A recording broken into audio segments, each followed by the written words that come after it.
बड़ी खबर आ रही है राजस्थान के प्रसिद्ध अजमेर दरगाह को भगवान श्री संकट मोचन महादेव मंदिर घोषित करने की मांग की गई है। इससे जुड़ी एक याचिका पर अजमेर की अदालत में कल सुनवाई हुई। हिंदू सेना के राष्ट्रीय अध्यक्ष विष्णु गुप्ता की याचिका पर कोर्ट ने कहा कि इस केस को जिला जज की अदालत में लेकर जाएं। दरअसल याचिका में मांग की गई है कि जिस अधिनियम के तहत दरगाह संचालित होती है उसे अमान्य घोषित किया जाए और हिंदुओं को पूजा का अधिकार दिया जाए। इसके साथ ही एएसआई से उस जगह का वैज्ञानिक सर्वेक्षण कराया जाए। हिंदू सेना का दावा है कि वहां एक शिव मंदिर था जिसे मुस्लिम आक्रमणकारियों ने नष्ट कर दिया था और फिर एक दरगाह बनाई गई थी। हमने ये अजमेर दरगाह से रिलेटेड केस फाइल किया है। जो प्लेंटिफ है विष्णु गुप्ता जी, हिंदू सेना के राष्ट्रीय अध्यक्ष, उनकी ये मांग है कि ये अजमेर जो दरगाह है वास्तव में शिव मंदिर है और डिक्लेयर किया जाए। इंजंक्शन का भी है कि हमें पूजा पाठ का अधिकार मिले, इसलिए हमने ये दावा फाइल किया है अजमेर न्यायालय में। ये दावा हमने सिविल जज सीनियर डिवीज़न में फाइल किया था। अजमेर में डिवीज़न अलग है, जुरिडिक्शन अलग वे में होता है, तो जिस कोर्ट में गया उस कोर्ट को एक्चुअली जुरिडिक्शन नहीं था ये सुनने का।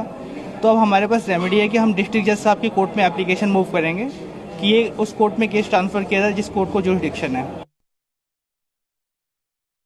ऐसा है, कोर्ट ने कोई फैसला नहीं सुनाया। कोर्ट ने बोला ये फाइल हमारे पास कैसे आ गई, क्योंकि उस कोर्ट का जुरिडिक्शन नहीं बनता है। तो अब ये फाइल डिस्ट्रिक्ट कोर्ट के पास जाएगी। हम डिस्ट्रिक्ट कोर्ट जो डिस्ट्रिक्ट मजिस्ट्रेट हैं, डीजे जो हैं, उनके पास हम एक एप्लीकेशन मूव कर रहे हैं कि ये जो मामला है संबंधित जो मजिस्ट्रेट है उसके पास फॉरवर्ड कर दिया जाए। वहीं अंजुमन कमेटी के सचिव सरवर चिश्ती ने कहा कि इस तरह के दावे से सांप्रदायिक सौहार्द पर असर पड़ेगा। जितने सनातन धर्म की महान शख्सियतें गुजरी हैं, बड़े बड़े महान हस्तियां गुजरी हैं, उन्होंने भी अजमेर दरगाह को बड़े मान सम्मान की नजरों से देखा है। और अजमेर दरगाह के बारे में उनके विचार आप पढ़ें, कितने शुद्ध विचार हैं, कितने मतलब उच्च कोटि के विचार हैं। लेकिन कुछ लोग आज देश में नकारात्मक माहौल इतना बन चुका है, धर्म में कटुता इतनी फैल चुकी है कि लोग अपनी विषैली सोच को इस तरीके से जाहिर कर रहे हैं कि धार्मिक स्थलों पर उंगली उठा रहे हैं। मैं ऐसे मौके पे मोहन भागवत जी जो आरएसएस प्रमुख हैं उनके बयान को जरूर कोट करूंगा कि जिन्होंने 2 या 3 जून 2022 को नागपुर से एक बयान दिया था कि हर मस्जिद में शिवालय ढूंढने की जरूरत नहीं है और हर बार नया विवाद करने की जरूरत नहीं है। आखिर ये कब तक चलेगा? आप जो मर्जी है, जो इंसान व्यक्ति विशेष खड़ा हो जाता है और किसी भी धार्मिक स्थल पर उंगली लगाता है कि आज हमारे यहाँ पर ये था, वहां पर ये था। अरे भाई, पूरा इतिहास तो पढ़ो।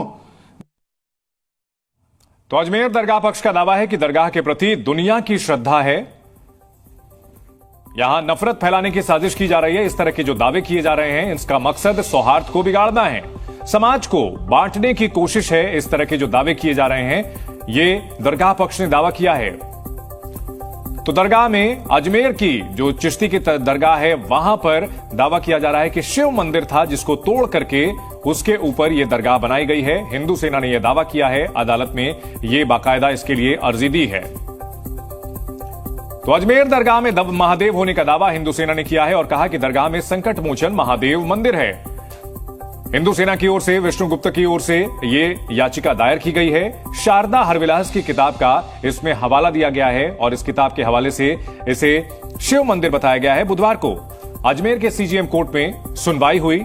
सीजीएम कोर्ट ने सुनवाई से इनकार किया और मामला अधिकार क्षेत्र से बाहर होने की बात कही है और अब जिला जज कोर्ट में इसको लेकर के अर्जी दी जाएगी।